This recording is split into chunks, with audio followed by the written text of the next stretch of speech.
기쁜 종료주일입니다. 오늘 하나님께서 우리에게 주신 말씀은 지난주에 이어서 마태복음 16장 24절에서 28절까지입니다. 우리 찾으셔서 합독하도록 하겠습니다. 시작. 이에 예수께서 제자들에게 이르시되 누구든지 나를 따라오려거든 자기를 부인하고 자기 십자가를 지고 나를 따를 것이니라. 누구든지 제 목숨을 구원하고자 하면 잃을 것이요 누구든지 나를 위하여 제 목숨을 잃으면 찾으리라. 사람이 만일 온 천하를 얻고도 제 목숨을 잃으면 무엇이 유익하리요? 사람이 무엇을 주고 제 목숨과 바꾸겠느냐? 인자가 아버지의 영광으로 그 천사들과 함께 오리니 그때에 각 사람이 행한 대로 갚으리라. 진실로 너희에게 이르노니 여기 서 있는 사람 중에 죽기 전에 인자가 그 왕권을 가지고 오는 것을 볼 자들도 있느니라. 아멘. 오늘 말씀은 우리 예수 믿는 모든 사람들이 항상 가슴 속에 새기고 있어야 되는 말씀이라고 생각을 합니다. 오늘 말씀을 하기 전에 15장부터 시작해서 다시 한번 우리가 같이 봤던 것을 다시 한번 그 기억을 되살리고자 합니다. 특별히 그러는 것은 물론 그 앞의 장들도 다 중요하지만은 그 앞에서는 여러 가지 가르침과 그 다음에 일어났던 상황들을 갖다 얘기하는데 15장부터는 예수님이 제자들에게 직접 너희는 이렇게 믿어라 라고 가르치신 부분입니다. 그래서 15장과 16장이 우리 예수 믿는 사람들에게는 어떻게 예수 믿는 것이 바른 믿음인가를 예수님이 직접 말씀해 주신 구절이기 때문에 굉장히 중요하고, 그래서 우리가 한번 스르게 듣고 끝나는 것이 아니라 두고두고 생각하면서 내가 과연 그렇게 믿고 있는가 하는 것을 한번 되돌아봤으면 합니다. 먼저 15장 1절에서 9절까지 우리가 같이 배운 것은 무엇이었습니까? 장로들의 전통이 중요한 것이 아니다. 장로들의 전통, 또 개신교에서는 교회들이 이렇게 하는 것이 좋겠다라고 정해서 하고 있는 것이 중요한 것이 아니다 하는 얘기입니다. 저희 지금 하고 있는 그 회원교회 한 교회 중에서 굉장히 전통적이고 큰 교회인데 갑자기 올해 들어와서 수요 예배를 없앴습니다. 수요예배를 없앴는데 이게 까딱 잘못 생각하면 한국 교회에서 수요 예배를 없애도 되는가? 굉장히 중요한가? 라고 생각할 수 있는데 그것은 한국교회에 와서 새로 생긴 겁니다. 세계적으로 모두 다 그렇게 드리고 있는 게 아니라 한국교회에서 그냥 이게 좋겠다라고 정해서 하고 있는 것입니다. 그런데 그것이 본래의 목적, 하나님을 알아가는데 효과적이지 않다고 생각을 하면은 더 효과적으로 성도들에게 말씀을 전할 수 있는 소그룹 같은 걸로 대체하는 것도 나쁜 것은 아니다. 그 근거가 어디 있습니까? 여기 있습니다. 15장 1절에서 9절. 장로들의 전통이 중요한 게 아니라 중요한 것은 뭡니까? 하나님 말씀 그 자체를 알아가는 것, 그대로 하는 것이 중요하게 생각된다라고 하는 것입니다. 또 10절에서 20절까지는 뭐라 그러셨습니까? 우리를 더럽게 하는 것들은 어떤 우리의 행위들이나 아니면은 입으로 들어가는 것들, 아니면 뭐가 더럽고 뭐가 깨끗하고 하는 이런 것이 아니라 뭐라고요? 내 마음속의 생각, 그리고 그 생각이 뱉어져서 나오는, 입 밖으로 나오는 말, 이것이 우리를 더럽게 한다라고 말씀하셨습니다. 그래서 우리가 외형적인 것을 쳐다보지 말고 무엇을? 내 마음속을 깨끗하게 하고, 내 마음속이 깨끗하면은 자연히 말도 깨끗하게 돼서 나옵니다. 내가 말은 실수해가지고 더러운 얘기 했는데 내 본뜻이 아닙니다. 천만의 말씀입니다. 내 마음속이 깨끗하면은 말이 더럽게 나올 수가 없습니다. 그죠? 그래서 내 말이 더럽게 나오면은, 내가 말로 자꾸 실수하고 있으면은 어떻게 생각해야 됩니까? 내가 회개해야 되겠구나. 내 마음속에 어떤 더러운 것들이 있는 것이니까 내 마음속을 깨끗하게 다시 한번 청소해야 되겠다라고 생각을 해야 됩니다. 21절에서 28절까지는 무엇을 보셨습니까? 두로와 시돈에서 굴하지 않는, 예수님이 너는 개다라고 얘기하는데도 굴하지 않고 은혜를 구하는 가나안 여인의 믿음을 통해서, 또 그에 대비해서 수시로 수많은 은혜를 받고, 그죠? 오병이요, 이런 모든 은혜를 받고도 잘 믿을 줄 모르고 예수님 영접하지 않는 이런 사람들을 대비시켜 보시면서 우리가 믿음이 얼마나 귀한 것이다. 그리고 처음 사랑으로 항상 돌아가야 된다. 왜 그렇습니까? 처음에 예수님 믿을 때 조금 은혜 받은 것은 굉장히 감격을 했는데 그 다음에 지속적으로 은혜를 부어주시는데 당연한 것 같이 생각하고 다 받고 있다. 그래서 왜 더 안 주시나 라고 불평하는 수가 있는데 그것이 안 된다. 무엇이 중요하다고요? 첫사랑, 처음 마음으로 돌아가서 내가 예수님 몰랐을 때 예수님이 정말로 나에게 처음 해주신 그거 받고 은혜 받았을 때 같은 마음으로 우리가 돌아가야 되겠다 하는 것을 우리가 15장에서 봤습니다. 16장 들어와서는 1절에서 12절까지 두 가지 잘못된 믿음을 봤습니다. 첫 번째가 뭐였습니까? 표적을 찾는 믿음입니다. 우리가 믿을 때 표적을 바라보고 믿어서는 안 된다 하는 걸 갖다 예수님이 얘기하고 계십니다. 오직 우리가 바라봐야 되는 한 가지의 표적은 뭡니까? 요나의 표적이다. 요나의 표적은 뭡니까? 예수님이 죽었다가 다시 살아나시는 표적. 이것만 있으면은 충분하다. 예수님이 하나님 되시는 것, 예수님이 하나님으로 인정받는 것에서 어떤 표적이 필요합니까? 죽었다가 다시 살아나셔서 하늘로 올리우시는 것. 이거 이외에 다른 무슨 표적이 필요합니까? 예수님, 저 낫게 해주면 믿을게요. 낫게 해주면 믿을게요. 그것은 예수님의, 하나님의 권한에 주권에 관한 것입니다. 낫게 해줄 수도 있고, 안 낫는 것이 너에게는 더 좋다라고 하셔서 안 낫게 해줄 수도 있습니다. 하지만 우리 인간은 그 조그만 사람 조금 낫고 안 낫고 하는 이거 가지고 표적을 갖다가 생각하려고 하는데 그거 가지고 할 필요가 없습니다. 뭘 보고? 예수님이 십자가에 달려 죽으시고 다시 살아나셔서 하늘로 올리워 가는 것. 그리고 이 표적을 본 사람들이 그때만 하더라도 500명 이상이 있었다는 것. 이것을 갖다가 보면서 우리가 믿어야 됩니다. 그 이상 가는 표적은 구할 필요가 없습니다. 하나님은 우리에게 해주시면 감사한 거고 해주시지 않는 것도 감사하는 그런 감사하는 마음을 가져야 되겠다. 16장 5절에서 12절까지는 자신의 욕심을 사소한 것으로 보는 거에 주의하라. 내 욕심이 조그만 게 아닙니다. 내 욕심이 이렇게 튀어나오기 시작하면은 그것이 큰 잘못을 저지르는 데까지 돌아간다는 것을 봤습니다. 이제 13절에서 17절까지는 참된 믿음이 무엇이냐? 우리가 가져야 되는 참된 신앙 고백이 무엇이냐? 이런 모든 잘못된 것을 벗어나서 해야 되는 것이 무엇입니까? 주는 그리스도시요 살아계신 하나님의 아들이니이다. 다 같이 다시 한번 시작. 주는 그리스도시요 살아계신 하나님의 아들이니이다 하는 고백이 우리가 항상 마음속에 가지고 있어야 되는 고백이라는 것을 예수님이 가르쳐주고 계십니다. 그래서 16장 16절 이 외우기도 좋잖아요. 그죠? 어디? 16장 16절 앞뒤가 똑같습니다. 외우기 좋게 이 절 정한 사람이 그렇게 정한 건 아닐 텐데 여하튼 성령님이 역사하셔서 우리가 잊어버리지 않도록 16장 16절 주는 그리스도시요 살아계신 하나님의 아들이니이다. 이 고백이 우리 입술에 항상 있기를 주님의 이름으로 축원합니다.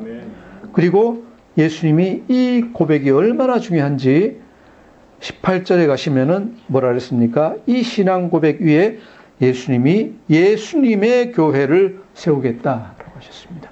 이 고백 위에 예수님이 당신의 교회를 세우신다.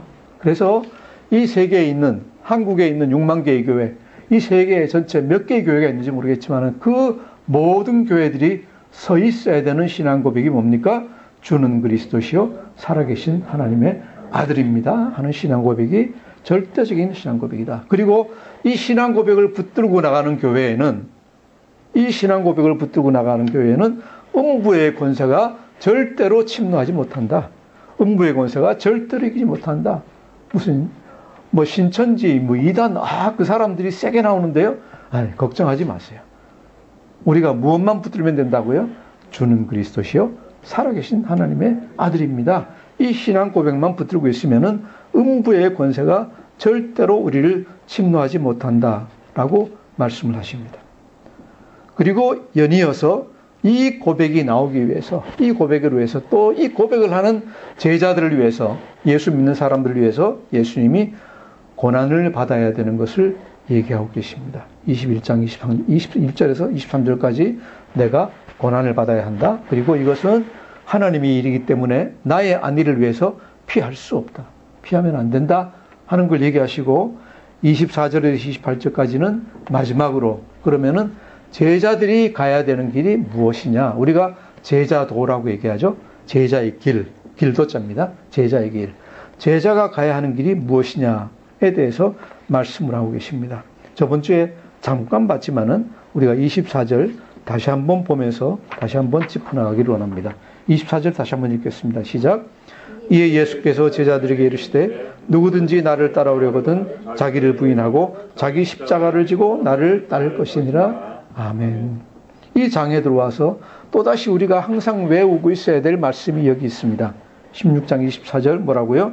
누구든지 나를 따라오려거든 자기를 부인하고 자기 십자가를 지고 나를 따를 것이니라.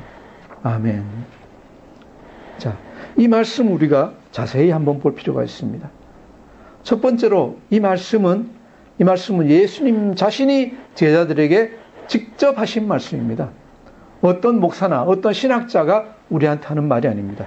이 말씀은 성경에 분명히 써 있고 예수께서 제자들에게 이르시되 그랬습니다. 이게 예수께서 제자들에게 이르시되 요한이 한 말도 아니고 바울이 한 말도 아니고 물론 요한이 한 말, 바울이 한 말도 다 중요하고 성령의 인도하심으로 나온 말이지만은 이 말씀은 특별히 예수님이 직접 하신 말씀이다.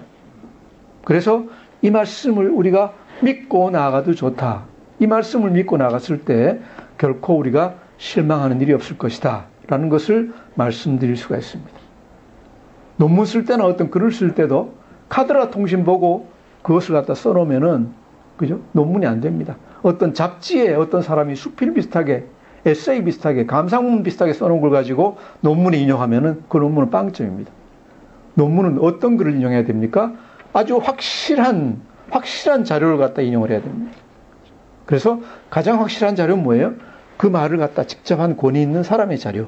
거기에서 인용을 해야 되는데, 거기 그런 것과 같이 이 말씀은 예수님이 직접 하신 말씀이기 때문에 우리가 더 이상 의심할 필요도 없고 의심할 수도 없는 그런 말씀이다.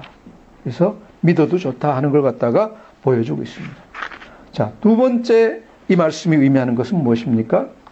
예수님을 따라가려고 하는 자, 즉 제자죠. 그죠? 예수님을 따르는 follower, 제자, disciple, 제자가 되려고 하는 소원을 가진 사람에 대해서 설명하고 있습니다.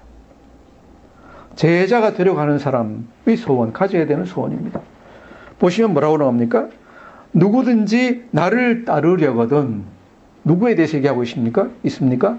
예수님을 따르려고 하는 사람들에 대해서 예수님이 설명하고 있는 겁니다. 그래서 예수님을 따르려고 하는 자, 이것을 다른 말로 바꾸면 우리가 제자라고 되어 있죠.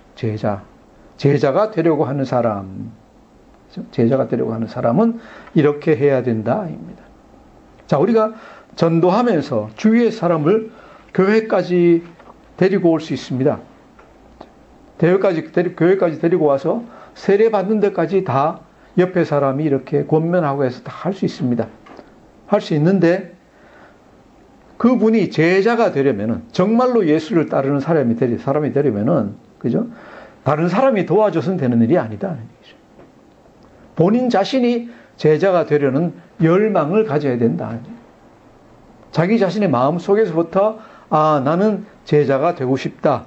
예수님이 너무 좋아 보이고 그 가르침이 너무 좋고 그분 따르면 영생이 있고 하늘나라가 있기 때문에 나는 예수님 따르고 싶다라는 열망을 가지고 시작을 해야 된다. 우리 잘못 생각하면은 성령님이 다 계시고 그러니까 그럼 성령님 좋은 게 뭐야? 내가 가만히 있어도 성령님이 다 시켜주셔야 되는 거 아닌가? 라고 생각하기 쉬운데 천만의 말씀입니다. 처음에 구원해 주시는 것까지는 예수님이 성령님 해주시면은 그 다음에 제자가 되기 위해서 예수님을 따르는 것은 본인이 따르고 싶어 해야 된다. 따르고 싶어 해야 된다. 자기가 따르려는 열망을 가지고 나아갈 때 그때 비로소 성령님이 도와주신다. 나는 가만히 있어도 알아서 해주시겠지? 아니요, 해주시지 않는다. 그리고 그 따르려는 사람이 해야 되는 것이, 제자가 되려는 사람이 해야 되는 것이 다음에 두 가지이다. 다음에 두 가지다. 라는 것입니다. 자, 세 번째로 이 말씀이 의미하는 건 뭡니까? 이 말씀은 예수 믿는다는 모든 사람들에게 적용이 된다. 그 제자 되는 거요? 제자 되는 거요? 그거는 목사나 선교사나 장로, 권사, 안수집사한테 해당하고 서리집사한테는 해당 안 되는 거 아닌가요? 라고 생각하기 쉬운데 천만의 말씀입니다. 이 말씀은 누구든지 예수 따르려고 하는 사람은, 그죠? 자, 말씀, 우리의 생각을 바꿔 생각을 해봐요. 예수님을 따라가려고 하지 않는 사람이 제자입니까? 교회는 나왔는데 나 예수님 따라가기 싫어요. 예수님 저쪽으로 가시는데 난 이쪽으로 갈래요. 예수님 동쪽으로 가라 하시는데 난 서쪽으로 갈래요. 그러면은 예수가 되는 게 아니라 적그리스도도 될 수가 있다. 잘못하면. 교회에 나와서 예수를 믿겠다는 사람은 누굽니까? 예수를 따르려고 하는 사람이 예수 믿는 사람입니다. 그래서 말을 이리저리 저희가 비틀어서 얘기했는데 교회에 나와서 예수 믿겠다는 사람은 참 신자는 다 예수님 따르려는 열망을 가지고 있는 사람이 그런 열망 가지고 있는 사람이 예수님 믿는 사람이다. 믿는다고 하면서 나 너 믿어. 나 너 믿어 그러면서 그 사람 말 하나도 안 들으면은 그게 믿는 겁니까?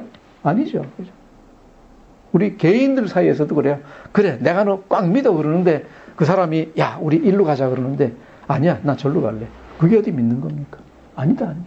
입으로만 립 서비스만 하고 있는 거다. 아니죠. 그래서 이 목사, 선교사, 장로, 권사, 순교자 아니라도 다 이런 열망을 가지고 나아가야 된다. 모든 그리스도인들에게 다 적용이 된다라고 우리가 볼 수 있습니다. 자, 여기서 할 수 있는 건 뭡니까? 제자가 되는 것은 신학교 가고 선교사 가고 이렇게만 해서 제자가 되는 게 아니다. 왜?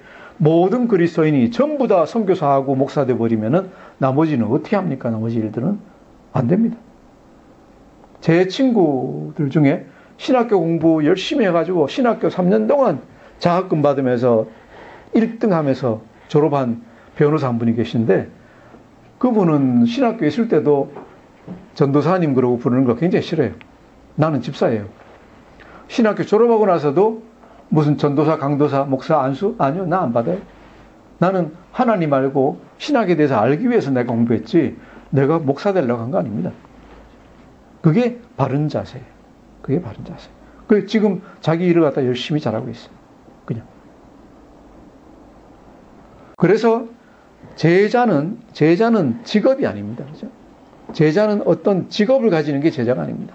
목사 되고 선교사 돼야지 제자다. 천만의 말씀입니다. 제자는 다 누구입니까? 자기 자리에 하나님이 자기에게 놓아주신 자리에서 앉아서 그대로 살아갈 때 살아가면서 예수님이 하나님이 원하시는 뜻대로 살아가는 이 사람들이 다 제자이다.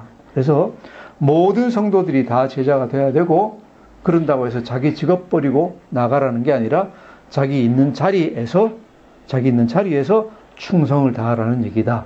라는 것이 우리 제자에 대한 이 말씀에 있는 생각들입니다. 자, 그러면 제자는 어떻게 살고 어떻게 행동합니까? 오늘 본문 말씀에서 첫째로 자기를 부인하는 사람이다.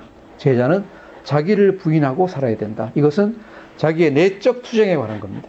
우리가 오늘 두 가지로 봅니다. 자기를 부인하고 그 다음 자기 십자가를 지고인데 내적으로는 자기를 부인하고입니다. 인간이 가지고 있는 가장 큰 전쟁이 뭡니까? 많은 분들이 얘기할 때 자기 자신과의 전쟁이라고 얘기합니다.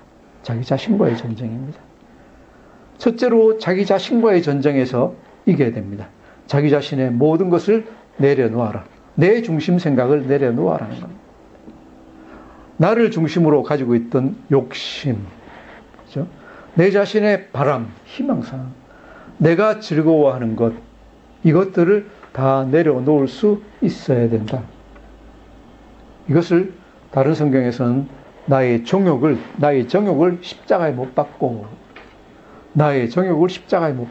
또는 나는 매일 죽노라 라고 얘기합니다. 사도 바울이죠. 그래서 내 중심으로 사는 게 아니라 하나님 중심으로 산다. 내 중심이 아니라 하나님 중심이다. 내가 싫어도 하나님이 뜻하신 것이면 할 수밖에 없습니다. 오늘이 종려주일입니다. 오늘이 종려주일인데 우리가 다시 마태복음 21장 보면서 종려주일에 대해서 얘기할 필요는 없을 것 같습니다. 예수님이 아까 기도해 주신 것 같이 예루살렘의 당도에서 벳박에서 나귀를 한 마리, 어린 나귀를 타고 예루살렘으로 입성하던 날입니다. 입성하던 날인데, 그러나 예수님이 즐거이 들어가셨을까요? 많은 사람들이 환호하는 것을 보면서 즐거워하셨을 수도 있어요. 하셨을 수 있는데 반드시 그런 건 아니다. 우리가 마태복음 20장 17절에서 19절 한번 읽어보겠습니다. 20장 17절에서 19절. 앞으로 33페이지 정도 가면 있으니까 다 같이 한번 읽어보겠습니다. 시작. 예수께서 예루살렘으로 올라가려 하실 때 12 제자를 따로 데리시고 길에서 이르시되 보라 우리가 예루살렘으로 올라가노니 인자가 대제사장들과 서기관들에게 넘겨짐에 그들이 죽이기로 결의하고 이방인들에게 넘겨주어 그를 조롱하며 채찍질하며 십자가에 못 박게 할 것이니 제3일에 살아나리라. 아멘. 예수님이 벌써 예루살렘에 가시기 전부터 올라가시기 전부터 앞으로 당신에게 어떤 일이 벌어지리라는 것을 이 시점에서 분명히 알고 계셨어요. 분명히 알고 계셨어요.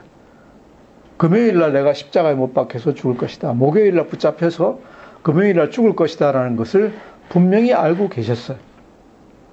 알고 계시면서 예루살렘으로 들어가시는 거예요. 며칠 전에, 닷새 전에 들어가십니다. 닷새 전에. 자, 우리가 살아가면서 병원에 가서 뭐가 좀 잘못돼가지고 병원에 가서 진단받았더니 의사가 쭈빗쭈빗 하면서 암입니다. 그러면은 이게 무슨 암인지 몇 년 살 수 있는 건지도 모르고 천하가 무너지죠. 천지가 하늘이 무너집니다. 저도 그 암입니다 선고받으면서 하늘이 정말 노래지더라고요. 하늘이 노래지고 그냥 온몸의 기운이 다 쫙 빠져요. 근데 그게 그래봤자 적어도 몇십 년은 더 살 수 있는 암이에요. 그죠? 저 같은 경우에는 조심하면 뭐 더 오래 살고, 그죠? 완전히 나을 수도 있고. 그런데 암입니다 소리 한마디 듣고 나서 그냥 하늘이 무너지고 노래지고 온몸의 기운이 빠져서 주저앉을 판인데, 예수님 뭐예요? 이제 나흘 닷새만 있으면 붙잡혀서 가진 곤욕을 다 당하고 침뱉음 당하고 채찍질 당하고 십자가에 못 박혀서 숨도 못 쉬면서 그냥 꺽꺽 하시다가 돌아가신다.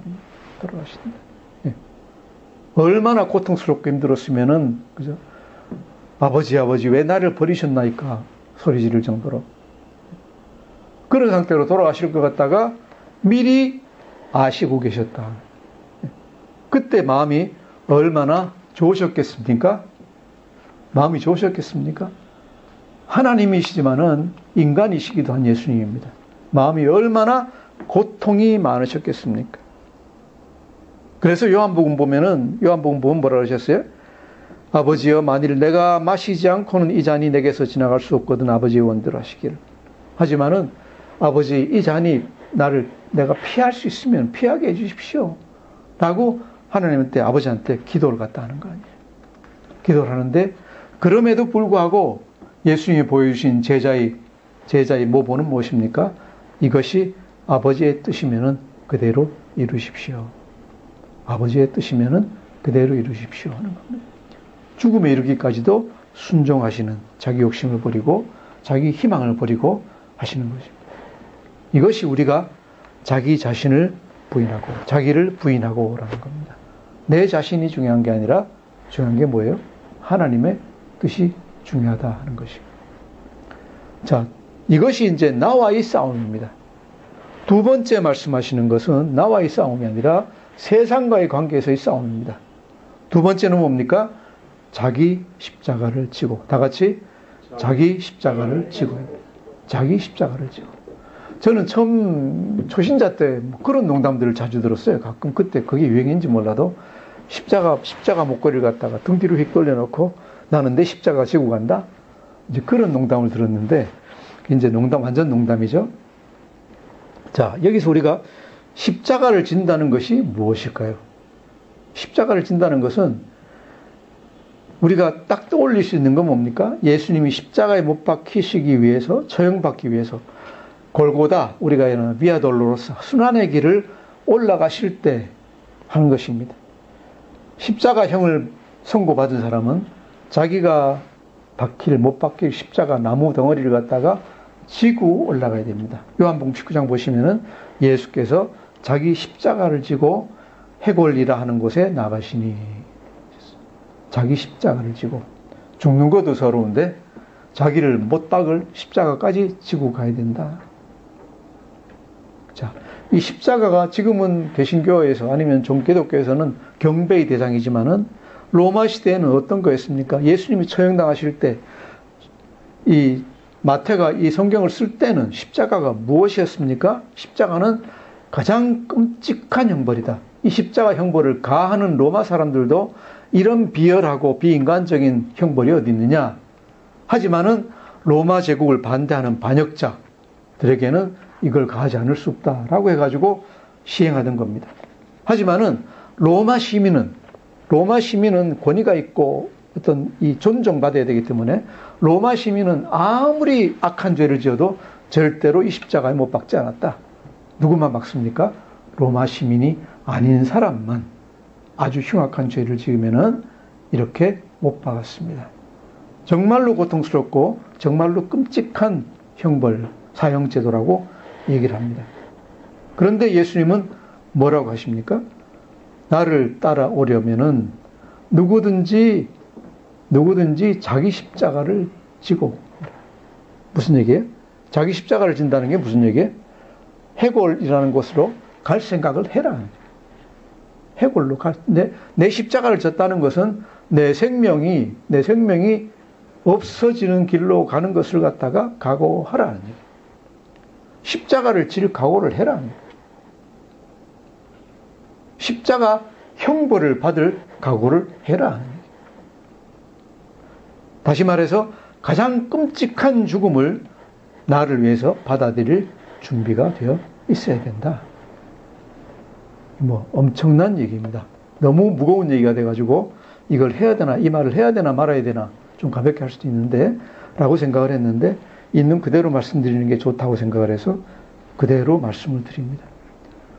자기의 목숨을 내어놓되 그것도 그냥 간단하게 목매어 죽든지 아니면 떨어져 죽는 게 아니라 매달려 가지고 예수님은 몇 시간 만에 돌아가셨지만은 일반적으로는 하루 이상 달려 가지고 있으면서 죽는 그런 형벌을 받을 준비를 해야 된다.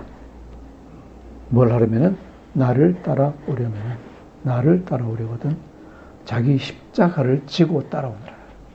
자기 십자가를 지고 따라오느라. 자, 그럼 여기서 우리 문제는 이런 것들입니다. 매일의 삶에서 우리가 십자가를 어떻게 질 것인가? 우리 한국에서는 특별히 우리가 물리적으로 그렇게 십자가 져야 될 일은 없어요. 생기지 않을 겁니다. 외국에서는 IS가 판치고 있는 지금 레반트 같은 중동 이런 나라들에서는 이런 고통을 각오하고 사람들이 예수를 믿습니다. 누가 이렇게 믿을까? 그 나라에서는 그렇게 각오하고 믿다가 몇만 명이 처형을 당하고 죽고 있습니다. 그래서 인간으로서는 도저히 못할 일이다? 아니에요. 인간도 할 수 있는 일이다라는 것을 갖다가 우리가 알고 있습니다. 자, 그러면 한국에서는 다행히 우리가 은혜 받아서 한국에 태어났는데 매일의 삶에서 어떻게 십자가를 져야 되나? 우리 돌아보면은 죽음보다 더 불편한 건 없어요. 그것도 아주 고통스럽게 죽는 것보다 더 불편한 건 없어요. 우리 나이가 들면은 매일의 기도 중에 하나가 뭡니까? 하나님, 저 죽을 때 아프지 않고 잠자듯이 죽게 해주십시오. 그게 제일 큰 은혜예요. 죽을 때 앉아가지고 너무 고통스럽고 이 통증이 심해가지고 이런 죽음은 당하지 않기를 갖다 원해요. 조용히 죽기, 숨 자는 듯이 죽기를 갖다 원하는데 기도하는데 십자가에 달려서 죽는 그런 죽음보다 더 불편한 것은 없을 거예요. 그래서 예수님이 그런 죽음까지도 각오해라 하는 건 무슨 얘기입니까? 우리 삶에서 자기가 생각하기에 가장 불편한 일을 할 준비가 되어 있어야 된다. 여러분 각자에게 가장 불편한 일이 어떤 겁니까? 가장 불편한 일이 어떤 겁니까? 미워하는 사람과 대화하는 것, 그죠? 아니면은 날 갖다가 학대하는 사람을 위해서 뭔가 갖다 해주는 것, 이런 것들이 아마 가장 불편한 일 중에 하나일지도 몰라요.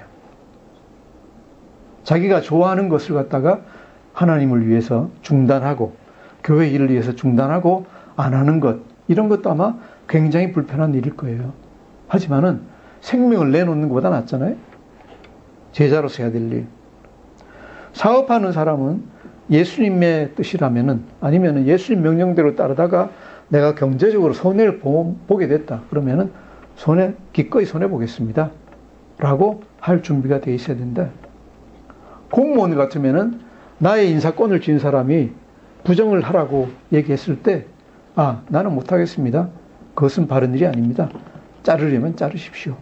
라고 말할 수 있는 준비가 돼야 된다. 이게 나의 십자가를 지는 것입니다. 목사에게는 어떻습니까? 이 얘기를 하면 성도들이 마음이 불편해가지고 별로 교회를 덜 나오고 또 떠나는 사람이 있을 수도 있다. 성도가 있을 수도 있다. 떠나야 되면 떠나십시오. 나는 하나님 말씀 그대로 전하겠습니다. 하는 이것이 다 십자가라고 생각합니다. 십자가인데 적어도 최소한 이런 일이 최소한의 십자가를 지는 일이라고 생각을 합니다. 한편 생각하면 우리가 그렇게까지 해야 되나? 라고 생각할 수 있는데 그렇게까지 해야 된다고 예수님 얘기하십니다. 왜 그렇습니까? 그렇게 하는 것이 참 생명을 얻는 길이다.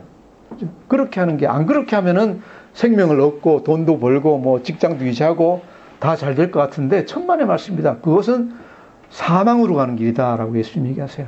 어떻게 가는 것이 생명으로 가는 것이냐? 꼭 죽을 것 같아도 십자가 예수님 명령 따라서 십자가를 지는 것이 참 생명을 얻는 길이다 라고 얘기하십니다. 우리 25절부터 28절까지 다 같이 한번 읽어보겠습니다. 시작. 누구든지 제 목숨을 구원하고자 하면 잃을 것이요 누구든지 나를 위하여 제 목숨을 잃으면 찾으리라.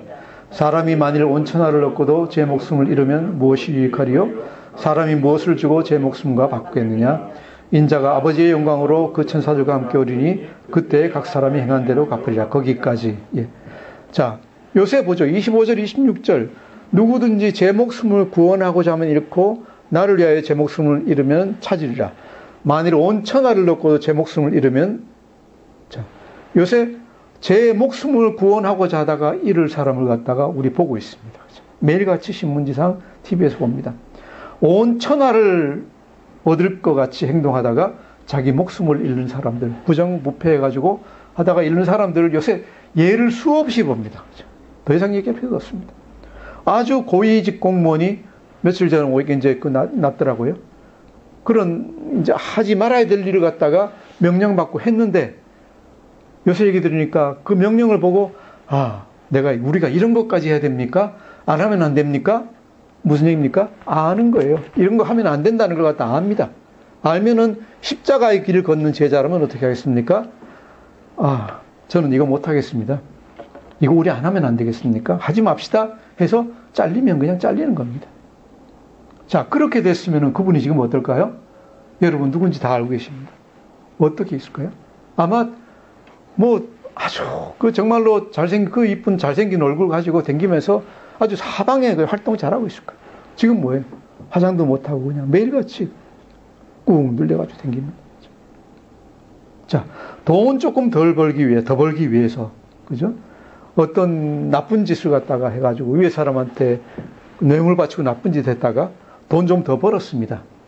좀 더 벌었는데, 그죠? 천하를 얻었습니다. 자기 목숨을 갖다 얻는다고 생각을 했습니다. 지금 어떻게 돼 있습니까? 그 돈 다 어디 갔습니까? 자기 지금 있는 자리에서 나오게 해주겠다 그러면은 제가 보기 1조라도 내놓을까? 거기 갇힌 사람들 심정이 그래요. 얼마든 상관없이 내가 다 내놓을 테니까 나 좀 구해 주십시오. 그만큼 힘든 자리에 들어가 있습니다. 이것이 예수님이 계시는 겁니다. 우리가 정도는 다르지만은 이렇게 다 될 거라고 예수님이 얘기하고 계십니다. 그래서 우리가 정말로 평강을 누리고 정말로 우리가 내가 번 돈, 가지고 있는 지위 모든 걸 갖다가 정말 유용하게 쓰고 하려고 하면은 더 이상의 욕심을 버리고 예수님 명령하신 대로 뇌물 안 주고 이렇게 평안한 상태에서 모든 것을 해나가는 것이 더 중요하다고 생각합니다. 즉 예수님 명령하신 길을 따르는 것이 이리겸 보기에는 손해보는 것 같고 출세 못하는 것 같고 하지만은 실제로는 그 상황에서는 그것만이 살 것이다.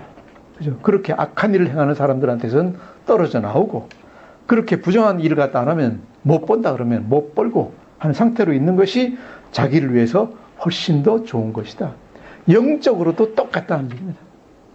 영적으로도 그런 일을 갖다가 하고 나면은 그 영이 죽어버릴 거 아니에요. 날마다 노심초사하면서 그런 억울한 곳에 갇혀가지고, 그죠? 자기 마음대로 못하는, 얼마나 마음의 속이 끓고 정말로 심장이 상하겠습니까?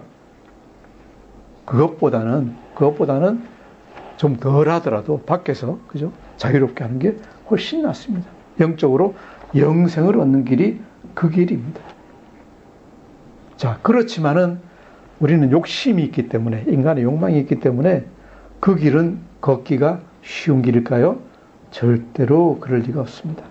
자기를 부인하고 내 모든 원하는 것, 내 사랑하는 것, 좋아하는 것, 이것을 다 내려놓고 내 십자가를 지고 세상 살아가면서 손해보면서 출세할 기회를 보면서 못하면서 이렇게 걸어가는 것은 결코 쉬운 길일 수가 없습니다. 그래서 예수님 뭐라고 하셨어요? 좁은 길이라고 얘기하셨어요.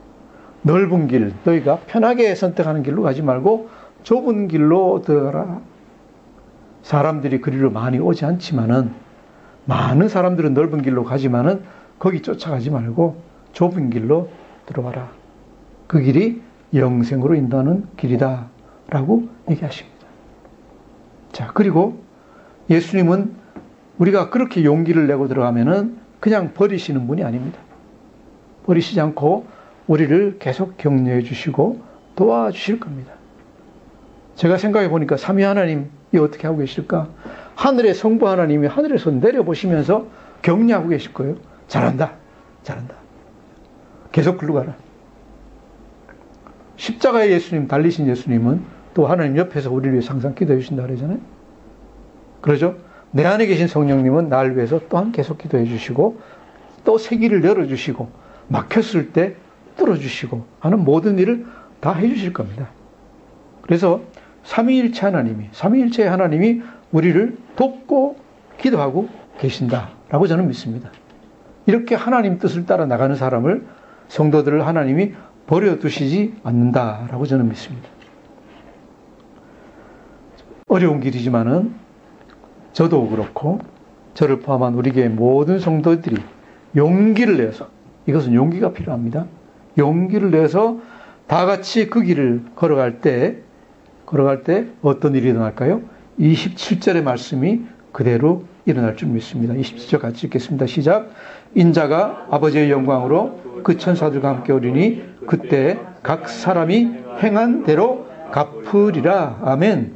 찬란한 영광과 영원한 생명이 우리 앞에 있습니다. 우리 다 예수님 십자가 붙잡고 다 같이 이 길로 나가기를 간절히 축원합니다. 기도하겠습니다. 참 좋으신 아버지 하나님 감사합니다. 오늘도 저희들에게 우리가 어떻게 살아가야 할지 가르쳐 주시니 감사합니다. 마침 종려주일에 예수님이 죽음을 향해서 걸어 들어가시는 그 길을 우리가 보면서 우리의 길도 그 길, 예수님 그 길을 따라가기를 원합니다. 때로는 영광스러운 것 같고 때로는 매우 힘들지만은 우리가 그 길을 갈 때 성령 하나님, 성자 하나님, 성부 하나님, 삼위 하나님께서 다 우리와 함께 계시고 도와주실 줄 믿습니다. 우리가 그 길로 갈 수 있도록 용기를 주시고 항상 어려울 때마다 우리가 십자가 예수님 붙잡고 생각하고 예수님 바라보면서 나갈 수 있도록 은혜 더하여 주시옵소서. 감사하며 예수님 이름으로 기도드립니다. 아멘.